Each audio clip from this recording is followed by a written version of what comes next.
In this video, I'm going to talk about the propagation and care of string of hearts and how you can take a tiny piece like this and turn it into a whole new plant.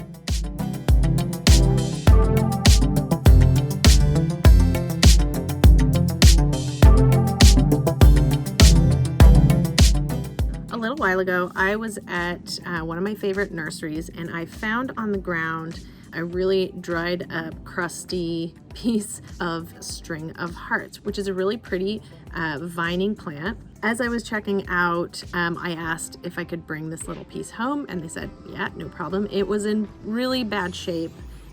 So they were happy for me to go and try my best with it. It was so dry, I actually put it in a glass of water and kind of let it soak for a good couple of hours. And then I snipped it up into smaller pieces. I'm going to look for a node, which is usually these little bumpy bits where the leaves are growing out. And I believe that's where the roots should come out. I am gonna trim this here. Take two, I got better clippers. So I'm gonna clip each one of these little nodes. That looks like that has two. I might cut that into two pieces. And here is what we're left with. I have some damp sphagnum moss. I've already, as you can see, propagated a bunch of other things in here. These peperomia rossos and some string of turtles. It's nice and damp. I just added some fresh rainwater and I, quite simply, going to place these in here. And we'll see what happens. I want to make sure that the node is in contact with the medium. So I have my 6 pieces of that string. It may or may not work, but at least with lots of pieces we can try. I'm going to put a lid on it. I'm going to keep it, it's kind of dirty. I'm going to put a lid on it, keep it nice and warm. And so this is just a takeaway box filled with sphagnum moss that has been dampened. It acts as a little mini greenhouse, but it's a great way to keep the humidity, to make sure that this doesn't dry out, and it encourages, the heat kind of encourages root growth. Much later. Okay, so rewind, fast forward, some time has gone by. Let's deep dive into the propagation and the care of these plants. Sphagnum moss, it's actually moss. You can buy it very easily from, any garden center. It's used for lots of things. Sometimes people use it for orchids, for like an orchid potting medium. You can use it to line a hanging basket. There's many uses that it has, but I really love it as a propagation medium. Because it's an organic material, I find it holds the moisture really well. So I take this sphagnum moss, I put it in something, in a tray like this takeout tray, and I soak it and I kind of squish off the excess water and make it so it's nice and damp but still somewhat fluffy. Then I quite simply place the little clippings into it. I have like a little mini greenhouse that I put a lot of these kind of propagations in, and I left it in there. And admittedly, you have to check on it every so often to make sure that the sphagnum moss stays nice and damp. Admittedly, I let it go dry a bit. We've had a pretty hot summer. I've had a lot of other projects going on. We're having our house renovated. So I haven't been paying too much attention to this. And it has quite happily, I'm covering up, this is another propagation from peperomia leaf, so that's why I like covering that up, but also does quite well in sphagnum moss as a propagation medium. There's also some string of turtles that I kind of threw in there. But as far as string of hearts goes, it just goes to show this is like a really great propagation medium for starting little plants that can be a little bit on the delicate side. I'm not a botanist, so I don't know the exact mechanics of it, but I've found that when you put plants in to this medium, it almost sends a little signal like, hey, there's some moisture here. There's a medium for me to like put my roots into and get a drink of water, and it kind of wakes these plants up. I have had this plant in here for a good couple of months. You can see where this was the original cutting right there. It actually was longer and some of it dried up, but not to worry because it's grown this kind of longer branch. You can see it in here. It is pretty, and now look at this. This is new. I didn't even notice this. It's almost grown like a little bit of a root ball in here. So this is definitely ready to be put into soil, and it hasn't grown that long. And I think it's because the sphagnum moss, while it's a great propagation medium, it doesn't have really any nutrients that say potting soil has for plants like this. So it's alive, it's happy, it's taking on moisture and growing roots, but it's definitely ready to be put into another medium. So I'm going to very carefully remove this and pot it up. Here's the other piece. There were a couple of snips of this string of hearts that didn't survive. And that's part of the reason I cut it into small pieces, is I find it just gives you a little bit more chances for plants to do well. And as you can see, there's some little like teeny tiny string of turtles that I've also been putting in here. So I want to be really careful not to bug those. But here's another one that I put in, and I could feel that also has one of those little root balls. So I think it's really definitely time. Like I said, it has been several months, and it's definitely time for this to be put into soil, because I believe it will really start growing then. And you can kind of see, I think these are the original leaves, and all of these are new little branches that are coming out. So I kept this, as I said, in my little mini greenhouse because it kept it warm and out of the direct sunlight. I always find propagations do much better when they're in indirect light and not in hot direct sunlight, but they do like a little bit of warmth, which is why the greenhouse does come in handy. I know some people use things like warming mats or heating pads. So what I'm gonna do is I'm gonna carefully remove these string of hearts, and I'm going to plant them into this pot that I have. It's got this real kind of, I don't know how I'd describe this soil. I'd say it's pretty water retentive. There is perlite in it, but it has what I'm guessing is a lot of moss. And here's my helper. She's going to help demonstrate. Can you help demonstrate? Yeah. Yeah. It does have a lot of... I'm actually her daughter. Yes, this is my daughter, and it retains a lot of water. So I think this is like the perfect thing for this kind of plant, because it doesn't want to be fully dried out, you know, but luckily it'll have good drainage with this nursery pot. Is it this one? Yeah, oh, be careful. Let's do it really gently. That's it, yeah. So we really gently, look, it's... You know what? Look, it's got lots of roots in here. We pull it. Look, we go in here. Are these all the roots? So that's the moss. Look, here's the roots. Look, they're underneath. Oh my gosh. Let's just see what oh my goodness. Look at all these roots. It's really ready to come out of here. And you know what? We should just plant up all these. all these string of turtles and this peperomia. So I might just...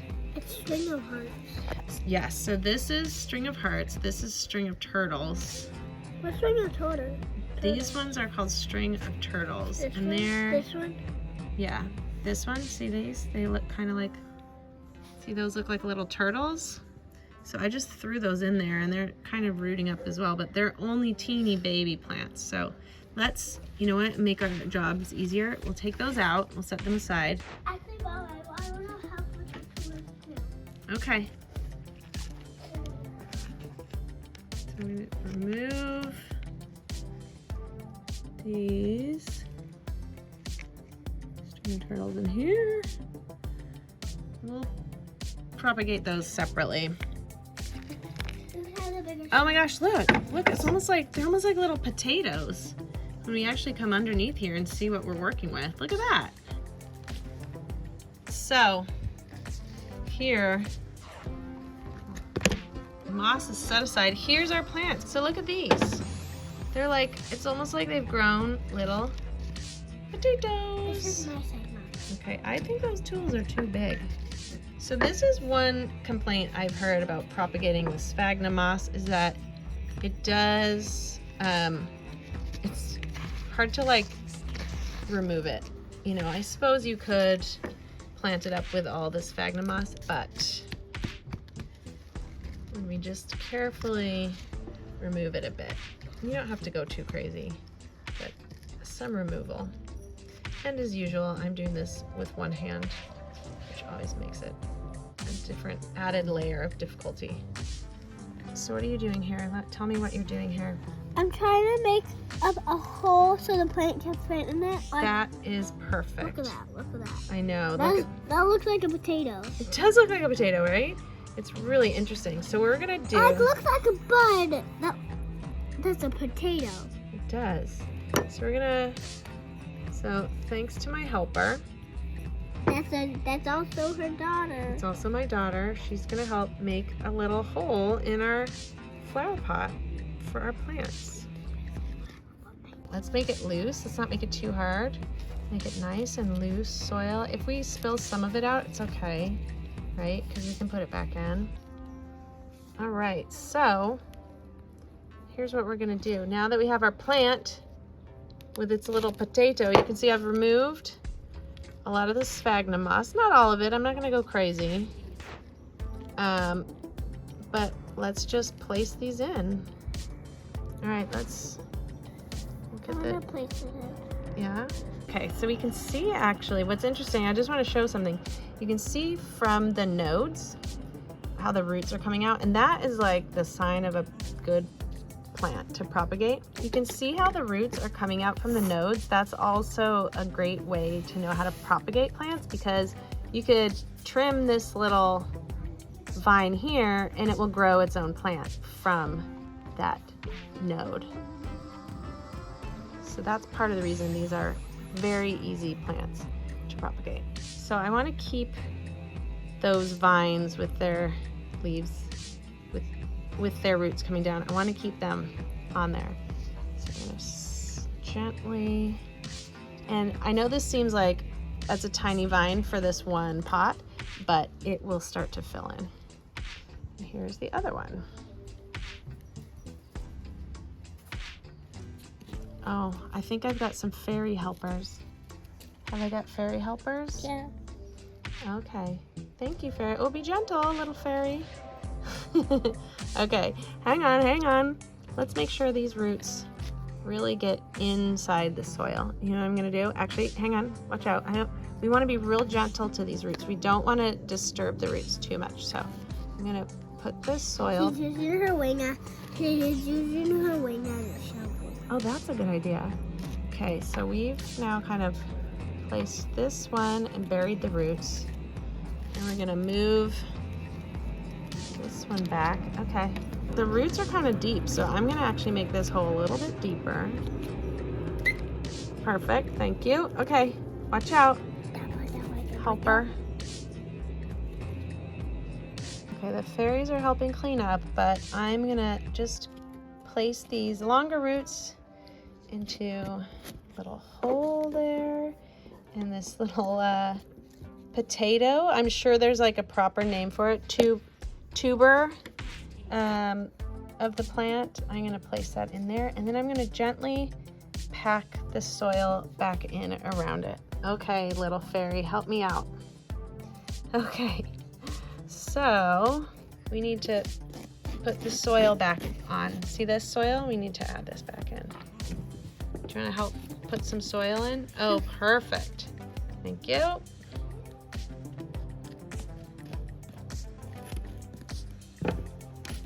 Okay, so I have got that pretty, I mean, I wouldn't say packed in, lightly packed in, so that all the roots are buried, more or less. The tubers are in there, and then some of these nodes of these vines are in contact with the soil, so they can create new roots there. And I might press this one down as well. I think we're gonna have to make a fairy garden next, will we? Yeah.